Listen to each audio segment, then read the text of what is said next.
Muy bienvenidos a un nuevo vídeo. Hoy nos trasladamos hasta 1937 para hablaros de la cinta animada Blancanieves y los 7 enanitos. ¡Comenzamos! En una sesión de grabación, los animadores de Walt Disney le dijeron a Lucille La Ver, la voz de la reina malvada, que necesitaban una versión más áspera y antigua de la voz de la reina para la bruja vieja. La Ver salió de la cabina de grabación, regresó unos minutos después y ofreció una voz perfecta que dejó atónitos a los animadores. Cuando le preguntaron cómo lo hizo, respondió: «Oh, solo me acabo de quitar los dientes». Walt Disney quería conservar la voz de Blancanieves como un sonido único y le impuso a Adriana Caselotti un contrato muy estricto. Salvo un pequeño papel en El Mago de Oz de 1939, nunca volvió a cantar en una película, a pesar de tener formación clásica. Algunos animadores se oponían al nombre de Mudito, alegando que era una palabra demasiado moderna para usarla en un cuento de hadas atemporal. Walt Disney argumentó que William Shakespeare la usó en una de sus obras.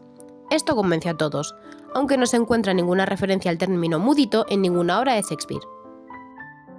Los estudios Walt Disney en Burbank, California, se construyeron con las ganancias de Blancanieves y los 7 enanitos de 1937. Blancanieves y los 7 enanitos fue el primer largometraje de animación en celuloide de la historia del cine. Basado en un cuento de hadas alemán de los hermanos Grimm, fue el primer largometraje de animación producido en Estados Unidos, el primero a todo color y el primero producido por Walt Disney Production. El premio especial de la Academia otorgado a la película consistió en una estatuilla estándar del Oscar y 7 estatuillas en miniatura sobre una base escalonada. La película finalmente se estrenó en vídeo en 1994, tras varios años de resistencia del estudio a la idea. Según el exdirector ejecutivo de Disney, Michael Eisner, la razón por la que el estudio finalmente estrenó Blancanieves y los 7 enanitos en vídeo fue porque la película estaba a punto de pasar al dominio público en Italia y sería propenso a la piratería. Finalmente, Disney logró extender los derechos de autor de la película. Todos los enanitos de la película fueron modelados a partir de personas reales. El presupuesto inicial de la película, de $250.000, era 10 veces superior al presupuesto promedio de un cortometraje de Silly Symphonies del estudio. Resultó que el presupuesto final superó los $1,4 millones, una cantidad enorme para cualquier película de la época. Blancanieves y los 7 enanitos fue una de las primeras películas en contar con merchandising relacionado disponible en el momento del estreno.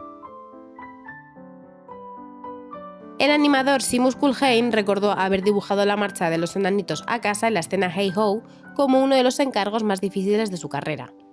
Aunque 6 de los enanitos marchaban al mismo ritmo, tuvo que darle a cada uno su propio lenguaje corporal, adaptando el personaje, y tuvo que trazar el paso de cada uno con un lápiz azul y una regla debido a los ángulos y perspectivas inusuales utilizados en la secuencia. Luego estaba Mudito, cerrando la marcha, saltando fuera de ritmo con los demás, pero que aún así debía integrarse fluidamente en la acción.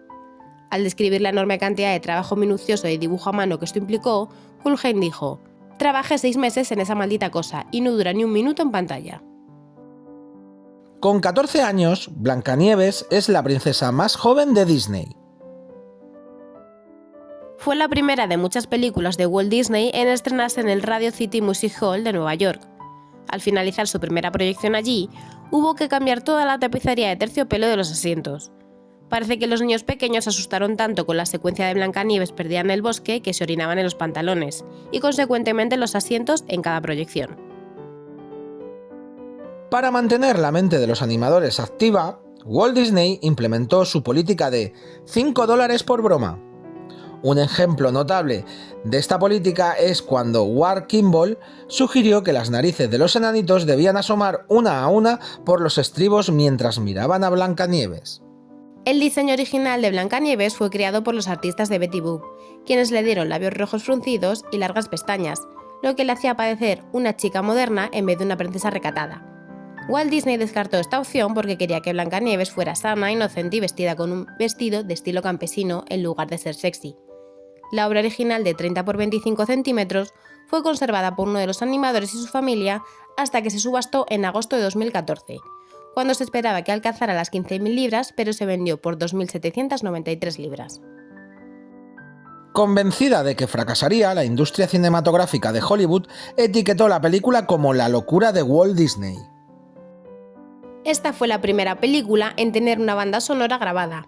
Dado que Walt Disney Production no contaba con su propia editorial musical cuando se produjeron las primeras películas animadas, todos los derechos de publicación de la música y las canciones de esta película aún pertenecen a Hamburg Co. Años después, el estudio pudo recuperar los derechos de la música de todas las demás películas excepto de esta. Antes de Blancanieves, la grabación de bandas sonoras de películas era algo inaudito y de escaso valor para un estudio cinematográfico. La película también iba a incluir los 3 intentos de asesinato de la reina: el peine envenenado, la asfixia con el corpiño y la manzana envenenada, pero finalmente se redujo solo a la manzana. Hasta muy tarde en la producción solo se cortó el corpiño, conservándose el peine. Para la escena donde los enanitos son enviados a lavarse, el animador Frank Thomas hizo que Mudito hiciera un paso de enganche para alcanzar a los demás, como se sugería en el guión gráfico. A Walt Disney le gustó tanto que le añadió otras escenas, para disgusto de los demás animadores, quienes culparon a Thomas por el trabajo extra que tuvieron que hacer. Los árboles que sujetan el vestido de Blancanieves se inspiraron en los singulares robles Garry, que se encuentran al sur de la isla de Vancouver, en la Columbia Británica, en Canadá. Walt Disney había recorrido esta zona y observó sus inquietantes y retorcidas formas. Como es bien sabido, cada país donde se ha traducido la película tiene su propio conjunto de 7 nombres para los enanitos, incluyendo Alemania, cuna del cuento original. Sin embargo, en el cuento original de los hermanos Grimm, los enanitos no tienen nombre propio. Y colorín colorado, este vídeo se ha acabado. Recordad que si os gustan nuestros vídeos, suscribiros, darle al like, compartir y muy pero que muy importante, darle a la campanita y también deciros que nos podéis seguir por Instagram. Nos vemos en el próximo vídeo. ¡Hasta luego! Adiós.